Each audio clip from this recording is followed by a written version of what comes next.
aula de patrística, a gente está falando sobre Tertuliano. Aí o ponto 2, como ilustração dessa briga de Tertuliano contra o racionalismo, tá?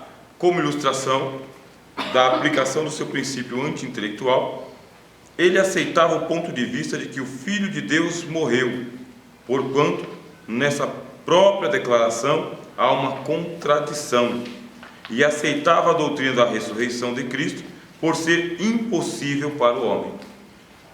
É o seguinte, uma pessoa que é intelectualista, ele vai esforçar a intelectualidade dele até o grau máximo. Não tem como você pedir para vamos supor, um leopardo, vamos supor que você está conversando com um leopardo, você vai falar o seguinte: leopardo, não corra. Está na natureza do leopardo correr. Peixinho, não nada. Está na natureza do peixinho nadar. Cachorrinho, não late. Está na natureza do cachorrinho latir. Intelectual, não pense. Está na natureza do intelectual pensar. E ele vai pensar sem medo. Não é natural para uma pessoa intelectualizada ter medo de pensar. Ele ousa pensar. Ele pensa até o grau máximo que a intelectualidade dele chegar. E ele quer sempre progredir e expandir cada vez mais a intelectualidade dele. Você dá um problema matemático para um matemático, ele não dorme enquanto ele não resolver a equação. Ele não dorme. É a mesma coisa para um biólogo. O biólogo, a vida dele é examinar vida em todas as suas esferas. Agora você vai pedir para um intelectual: para de pensar, não pense mais. Aí ele vai falar o seguinte: olha, eu vou pensar enquanto estiver vivo, e vou pensar sobre tudo e sobre todas as coisas sem medo de errar, porque se eu tiver medo de errar, o medo é um impedimento. O que faz então um intelectual? Pensa até o grau máximo. E o grau máximo chegou para Tertuliano. O grau máximo são os paradoxos. Está vendo aqui, ó?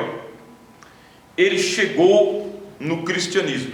E o cristianismo conquistou o Tertuliano porque colocava para ele uma doutrina que ele não conseguia pensar além da doutrina.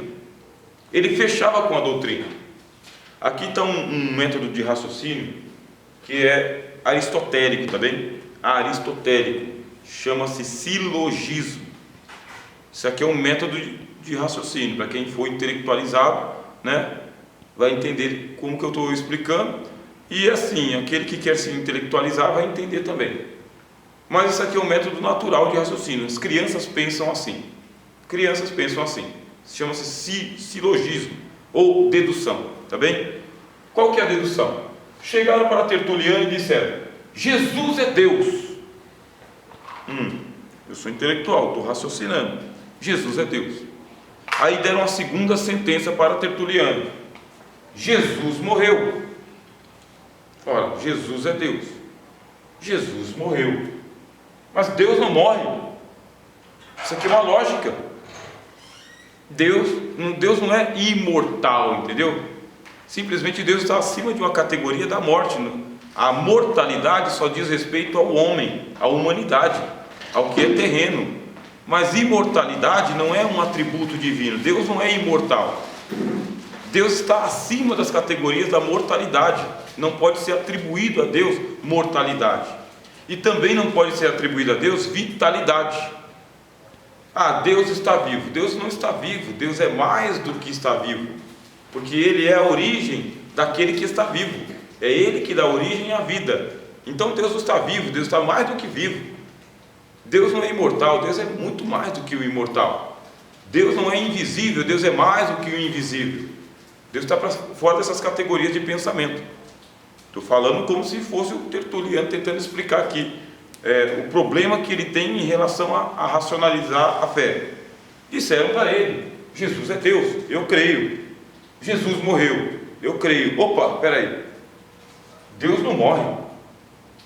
Ou Jesus não é Deus. Veja como funciona o cérebro humano, tá bem? É assim que funciona o cérebro humano. Ou Jesus não é Deus, ó, de amarelo, ou Jesus não morreu.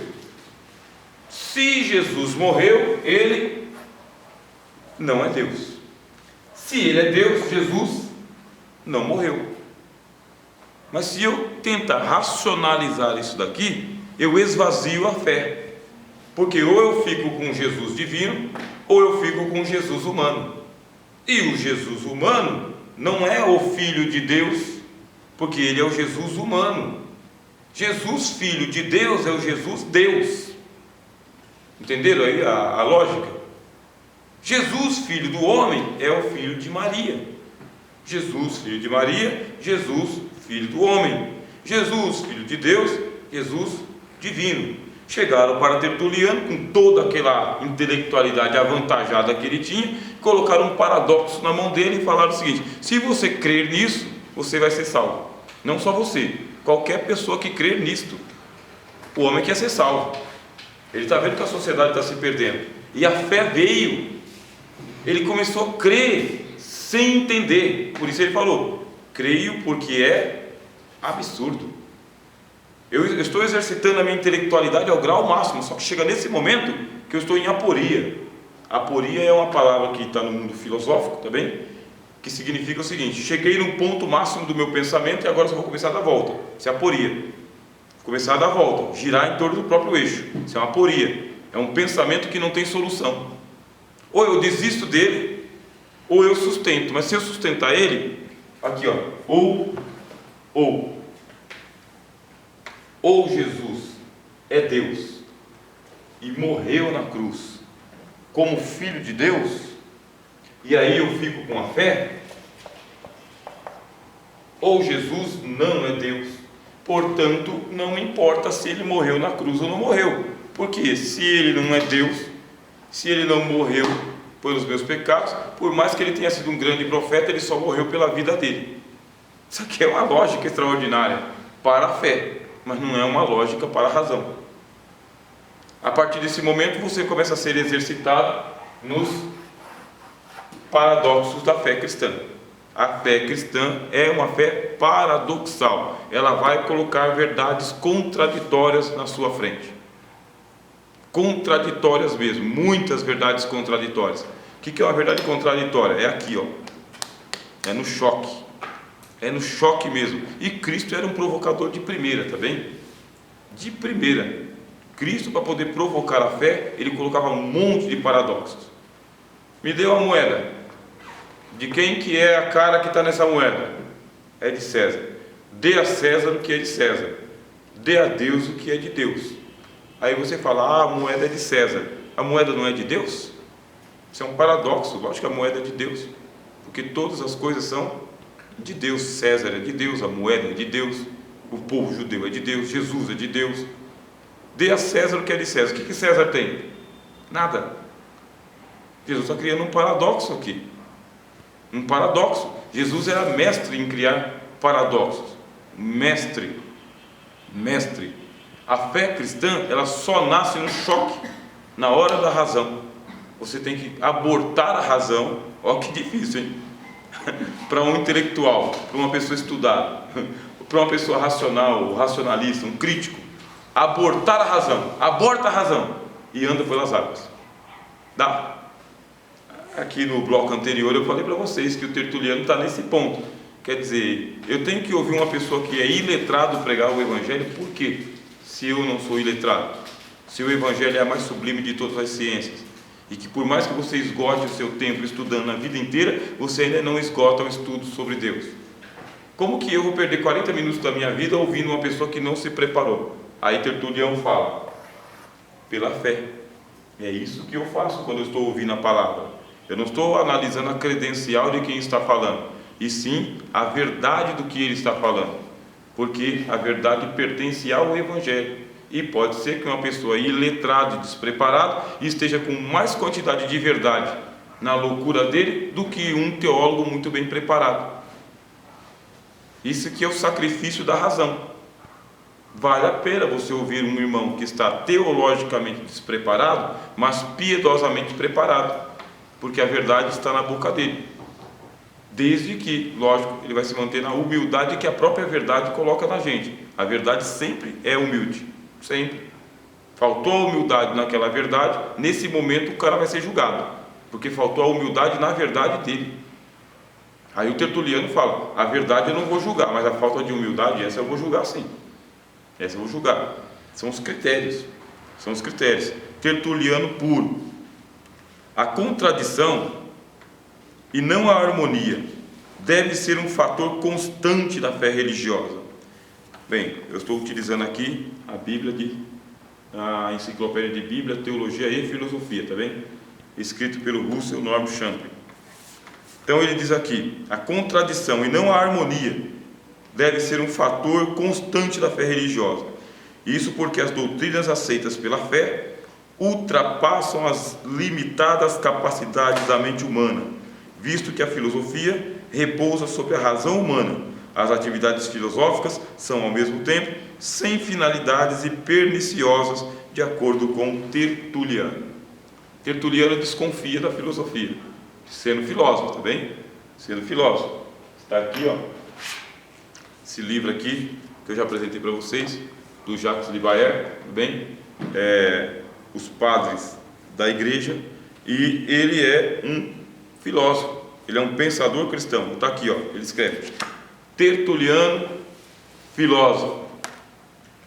Com Justino, Tertuliano é levado a situar a fé cristã em relação à filosofia profana e à razão.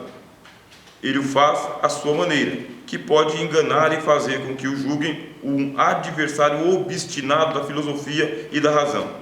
O homem do credo quia absurdum, creio, precisamente porque a fé contradiz a razão, fórmula que lhe foi atribuída, incapaz de moderar um traço satírico ou uma interpelação provocadora, com certeza não pôde, na polêmica contra o paganismo antigo, evitar a aspereza com os filósofos e ridicularizar as suas doutrinas e acusá-los de fonte de todas as heresias, sugerindo desse modo um balanço aparentemente negativo do pensamento pagão.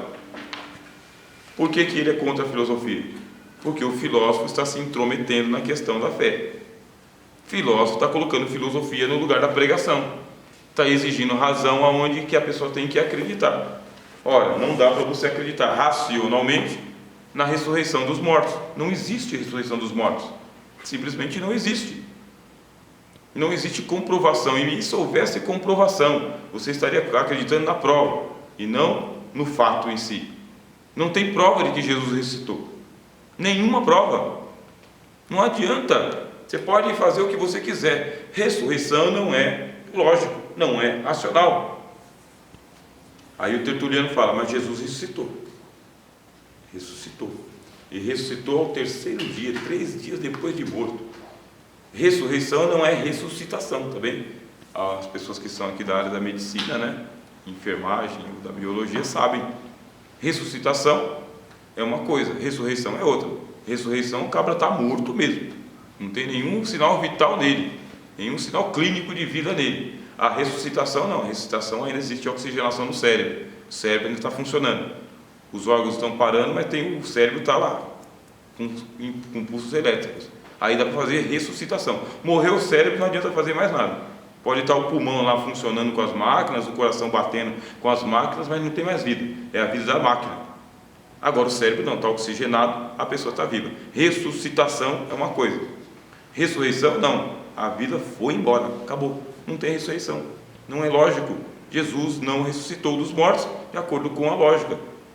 Paulo, quando chegou lá no Areópago, que ele foi pregar a ressurreição, os filósofos estoicos e epicureus deram as costas. Enquanto Paulo estava falando filosoficamente, estava todo mundo prestando atenção em Paulo. Atos capítulo 17. Quando ele falou: Deus deu certeza a todos, ressuscitando dos mortos, ninguém queria ouvir mais, porque a ressurreição não é possível. Aliás, os gregos, eles acreditavam até em reencarnação, mas ressurreição não. Reencarnação é outra coisa, não é ressurreição também. É uma possibilidade de haver reencarnação, mas ressurreição nunca e jamais. Bom, a fé cristã ela vai fazer isso aí com a gente sempre. E quanto mais você se intelectualizar, mais perdido você está.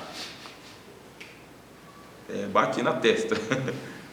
Quanto mais racional você ficar, mais perdido você fica. Mais desafio Deus vai colocar para você. Mais a fé vai ficando difícil, porque a razão ela aborta muitos aspectos da fé cristã. Você fica muito intelectualizado, muito racionalista. Aí você fala: isso não pode ser de Deus, Deus não está nesse negócio. Aí você vai testando, e uma hora você testa tanto que você é testado, e sendo testado você periga em naufragar na fé, periga. Por isso que você tem que fazer como o apóstolo Paulo nos ensinou, sabe? O exercício corporal para pouco aproveita, mas a piedade para tudo é proveitosa, tendo a promessa da vida presente e da vida futura. Em contrapartida é o seguinte, irmãos e irmãs, depois que você crê, mesmo você sendo intelectual, é um dom tão poderoso de Deus que você nunca mais consegue deixar de crer.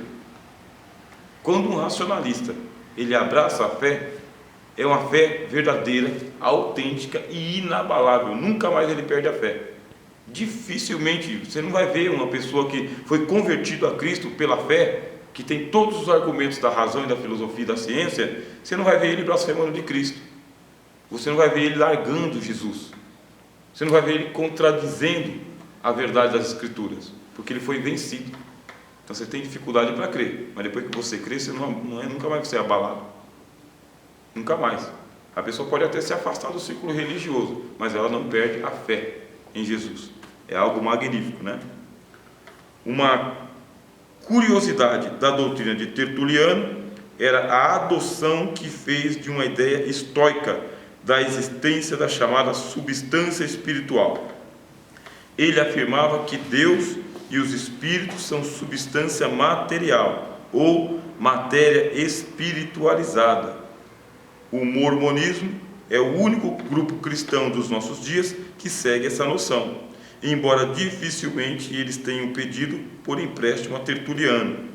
De conformidade com a teologia dos Mormons, a substância espiritual é uma forma de matéria refinada, diferente, mas não externa à esfera atômica. É possível que, se Tertuliano tivesse tido conhecimento da física moderna, ele também tivesse pensado em tal explicação. Mesmo ele sendo um brilhante teólogo, entrou uma noção materialista na teologia dele. A alma é material. Eu vou explicar isso aqui agora. Vou fazer uma pausa, tomar um café, aí eu vou explicar sobre a alma é material, de acordo com o pensamento de Tertuliano.